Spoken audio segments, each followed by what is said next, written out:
Welcome to another season of NFL football, where perfect matchups and talking points are totally not manufactured to maximize ratings.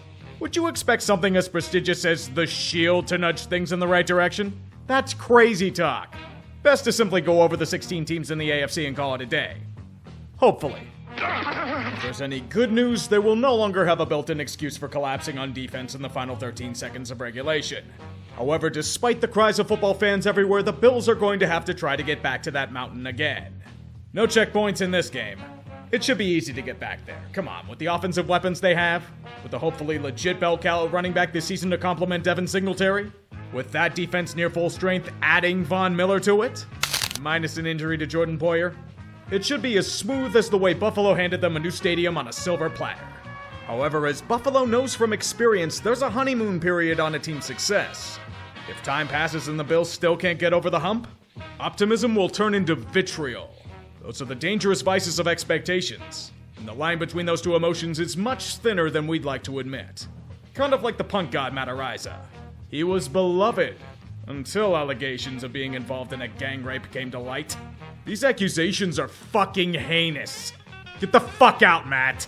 Go right to fucking jail right fucking now. Perhaps we can tamper with the Dolphins' fortunes like Stephen Ross tried to do with Tom Brady and Sean Payton. Imagine being Tua and Mike McDaniel in that locker room after hearing that news. They could never prove that blatant tank in 2019 was ordered by that bumbling fuck at the top. But Miami loses a few picks, including next year's first, to go with other punishments. While everyone and their mother thinks that Tua can't throw the damn ball longer than 20 yards, Miami is hoping to tune out the noise and win games. Maybe it happens with Mike Gesicki, maybe not. Their offensive game plan is going to be sending Tyreek Hill and Jalen Waddle on 10 billion crossing routes in a Neo-West Coast offensive paradise. Hopefully their offensive line won't be complete ass like it was last year. Also, it's totally a coincidence that Stephen Ross is allowed back to games when they play the Steelers. You know, the team Brian Flores went to.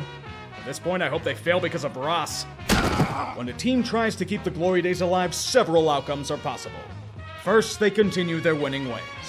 If Mac Jones progresses from his strong rookie campaign, if a defense with a bunch of leaving and moving parts can mesh into a strong unit, if Devontae Parker can stay healthy enough to fulfill his potential, maybe they can return to being insufferable fucks. The other outcome? Incredible denial that the window is slammed shut and is drifting into the abyss. New blood to call plays on offense, that's some poppycock right there. The Pats need are two absolute hacks whose self-exaggerated genius rivals every 16-year-old know-it-all. A competition between Detroit's most hated pencil pusher and QB sneaks near your own goal line on a 3rd and 9. With an O-line without Dante Scarnecchia to coach it. Mac Jones is getting the Justin Fields experience, isn't he? Someone get Belichick out of the film room so we can realize the situation. Meet the new team. Probably the same as the old team.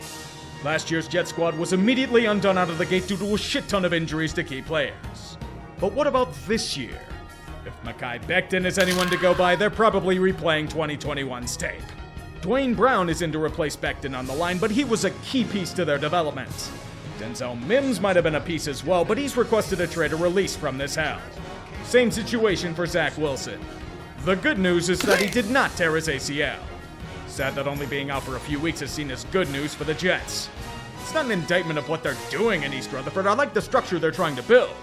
The gods of fate may destroy it before it even gets the chance to grow. As much of a gut punch as Tyreek Hill openly shitting on the Jets when they tried to trade for him. Can this team get a break, please? Everyone isn't filling hospital wards so far. That in and of itself is a drastic improvement over last season. Okay, Gus Edwards is still on the PUP list. But perhaps the Ravens will finally be able to have enough cornerbacks and running backs to finish the season. None of that matters, though. What really does is paying Justin Tucker in his leg of 24-karat gold. He only became the highest-paid kicker in NFL history. Not bad business, but the question now goes to Lamar. Will Baltimore pay him what he will desire? Or do they still have buyer's remorse about Joe Flacco? Jackson's shown flashes of brilliance in his time by the Chesapeake, but has countered them with complete duds in the process. This year is critical for so many pieces of the Ravens. The fan base has long been ready to chuck Greg Roman into the shark exhibit at the aquarium. If things go south again, they might want to throw John Harbaugh in with him. The Super Bowl hangover is very real, even for teams that come up just short in the end. Yes, the Bengals weren't supposed to be there, but it attacks its unwitting prey all the same. For Cincinnati, they knew their problems and tried to address them. The offensive line revamped with major signings, more weapons for Joe Burrow, added reinforcement at nearly every position, an indoor practice facility being constructed. It's almost as if the Bengals are once again relevant. It's hard to stomach for a certain rival of theirs in the same state. No, I didn't make that quip because Joe Burrow had an appendectomy. I'm not that callous. Just like the new name of their stadium, Cincinnati is beginning a new age. It may have been thrust upon them prematurely, but with the weapons they have at their disposal, plus with Jesse Bates playing on the franchise tag, they should be a threat once again. In a way, it kind of feels good not to have the same stale talking points about a team. Hey, I like Wynn's theme from Dark Souls as much as the next man, but that gets boring after a while. It takes tremendous effort to go from a downtrodden underdog to a cancerous franchise everyone wants to see fail. This is why I don't feel bad for many teams. You give them enough oxygen and they will become toxic. The Browns are no exception. Baker Mayfield stubbornly playing on a major shoulder injury was apparently the call for change. And what better way to do that than by not only trading for Deshaun Roethlisberger, but delivering a fully guaranteed contract to his doorstep. Baker is finally free of this hell for pennies on the dollar, but Deshaun is going to be suspended for 6 games in the process. Let me make a correction, it's now 11. So now the Browns won't only have to deal with Jacoby Brissett at QB for the foreseeable future, but Nick Chubb is going to be run into the ground so fast you'd think his nickname was Boxer. They're already down Jakeem Grant and several centers to year-ending injuries, so if they fail again this season, who gives a shit? Cleveland's thrown away many of those in the past. But the rewards they believe will justify the means. Jimmy Haslam dreams of Lombardi. Many of them. Some things always stay the same. In this case, endless drama and bullshit coming out of Berea. Check this team's carbon footprint. It's probably violating the Paris Climate Accords. A world without the leader of men. It's a relief for me, if only so we can avoid the intense propaganda campaign the league ran for him last season. A new era has begun for the Black and Gold Brigade. One where hopefully the only drama will be Chase Claypool being overconfident about his abilities. At least until George Pickens begins his Antonio Brown arc. The Steelers are finally moving into the 21st century. Guys like Chris Boswell, Minka Fitzpatrick, and Deontay Johnson were given hefty new extensions that are guaranteed money past the first year. A revolutionary concept in Pittsburgh, I know. Besides an offensive line that will probably be complete shit, the future is in the allegedly small hands of Kenny Pickett. Yinzers merely tolerate Mitch Trubisky as the current year's Tommy Maddox. A convenient injury by week 6 should set the succession plan in motion. Let's be real, no one in Houston gives a shit how the Texans will do this season. They're really watching Cleveland in the hopes that Deshaun crashes and burns. Having the Browns' next 3 first-round picks tends to help there as well. Okay, there are a few things Houston is interested in seeing. Mostly if Davis Mills' promise is something legitimate or a mere flash in the pan. Perhaps he can be made of Teflon just like Jack Easterby seems to be. Don't worry if the Texans suck this year, they can just pray the failure away like they always do. Move on. Round and round the hamster wheel Indianapolis goes. Last year's failure is solely on the feet of Carson Wentz, not on the coach or GM that brought him in. It's as if they're paying for the sins of something sinister that happened in the past. As they yearn for a time-long loss, the next short-term stopgap is Matt Ryan. Will hopefully throw for a better QBR than fucking 4 in a must-win game against the worst team in football. It doesn't matter what the Colts do, what kind of talent they have throughout their roster, or the vision they see for the club. If they can't get a long-term solution under center, they will be doomed to an upside of wildcard loss. It's desperation to save jobs at this point, not a long-term plan. Don't argue with me, Indy, you know what I say is true. You guys are going to have Daniel Jones as a starting QB in a year or two, and you'll enjoy it. It can't get any worse than it did last season for Duval, right? Sean Khan may still be a clown that gets pushed over at the slightest breeze, but they have respectable NFL coaches leading the show this time around. Plus Trent Baalke, but he'll hopefully get mauled by a bear in the opening act or something. 2021 was pure stagnation, and the hope in 2022 is to see some kind of progress. The damage that Urban wrought on this franchise was deep. Developing Trevor Lawrence is paramount. Saving James Robinson and Travis Etienne is paramount. Proving that breaking the wideout market for Christian Kirk wasn't a hilarious fuck-up is paramount. The last ties to Jacksonville's brief relevance are gone. The time for a new era to emerge has come. Hopefully soon. Dealing with more bullshit is bad for business, but hilarious to the rest of us. Ryan Tannehill still our quarterback? Yes, that means the Titans are still limited in what they can do. If last year's choke against the Bengals didn't prove that, I don't know how the hell I can convince you. If it means anything, I love Derrick Henry, and I wish him only the greatest of health. Seriously, having him shut down long-term isn't only a death sentence to Tennessee's ambitions, but to the league's likability itself. Although I wonder what they're going to do at wide receiver. A.J. Brown is gone, and someone's going to have to step up to become the big-game target he was.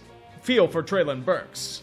He's going to have such a microscope on him that it'll burn an entire ecosystem of ants. To be fair, the entire team is under pressure to perform this season. 2021 felt like a wasted opportunity. Plus, with how bad their stadium looks after only 25 years of wear and tear, a championship run is always good for opening up the public coffers. Denver's problems last season were so easy to identify a toddler could do it. Terrible quarterback play and god-awful offensive scheming. Both of these issues were of critical priority to them. And the hope is that they've been fixed with two moves. The first, their new coach, the Aaron Rodgers whisperer, and his new protege, Russell Wilson. He's currently opening up roughly the 422nd craft beer and new American restaurant in the city. There's a reason why they broke the bank to trade for Wilson. The Broncos have roughly everything else they need to get to the promised land. A strong running back tandem, unsung offensive line, elite defense. If some wide receivers can emerge to greatness, they've got a chance to win their division. It won't be done with Tim Patrick, though. He tore his ACL. Bummer. I'd be giddy if I'm in Denver. They wanted Aaron Rodgers here, but to be fair, this isn't a bad consolation prize. The king always has to deal with rivals threatening his reign.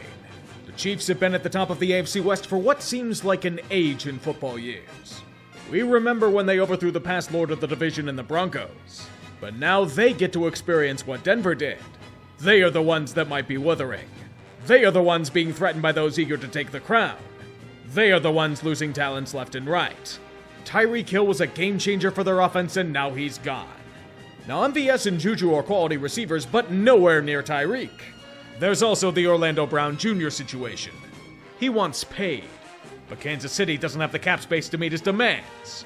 The situation will be critical soon. With Mahomes, they should still be competitive, but with questions at a lot of positions, not to mention wondering if the defense can maintain form with that drastically altered secondary, it's not as secure as it once was. Now watch me be wrong and they get the number 1 seed in the AFC. Tensions are rising for the recessive LA team. Their demise of becoming the Clippers of football continues with every passing day. The Rams won a Super Bowl, and they're now the event where self-important celebrities appear to be seen. All the Chargers can get, probably some D-listers and masochists from San Diego. It won't stop them from trying to shore up that awful, awful defense of theirs from last year. Derwin James, despite his health concerns, is a talent worthy of keeping around. He's now the NFL's highest paid safety, a title he will hold for about 2 months. The big fish of J.C. Jackson and Khalil Mack added to the fray. Star power that's well known for terrorizing the AFC West. But J.C.'s going to be out for a few weeks, and hopefully Khalil won't break down like a Mercedes-Benz and be stuck in the shop for a month. Nothing will suffice besides a deep playoff run. Not even making the dance will cut it this time. Not with their offense, not with the success of the Rams. You know what to do now. If the chance comes to tie and make the playoffs, don't call a fucking timeout unless your run defense is in pure shit. Bringing in assistants and executives from the New England Patriots is a vice many teams foolishly desire. They're like a bug zapper. You know they will lead to your team's untimely death, but the light is too compelling for mere insects to comprehend. So while you may fall, you get a nice jolt in the process. Josh McDaniels is now leading the charge. And all of Denver is cackling in delight. Indianapolis might be as well, but they're probably more pissed at him being a snake. The Serpent will have some nice new toys to play with this time around. Mainly Devontae Adams, reunited with his old college quarterback in Derek Carr. He better perform here, he got paid big time. For the defense, they now have Chandler Jones to terrorize offenses alongside Max Crosby. This might have been Tom Brady and Gronk in the past, but John Gruden got cold feet and ghosted them before the threesome. They're a tough team to gauge. Last year was really fluky. They won 5 games off the leg of Daniel Carlson, and it was damn impressive considering all the drama they went through. This year, they fired another president under shady circumstances? Really, you couldn't go just a few months without creating controversy? Can we just focus on the damn football and not have you go through a shitload of adversity? Again? The AFC, just like last season, is going to be a bloodbath. can make the argument for nearly every team to be able to reach the promised land of the playoffs. And as a fan of the game, you can't ask for much more. The AFC East is pretty cut and dry, though. Buffalo will be taking that division with ease. The AFC North will go to Baltimore. Considering that they're finally healthy and able to field a respectable team should do wonders for them. To me, the AFC South is a coin flip between Indy and Tennessee.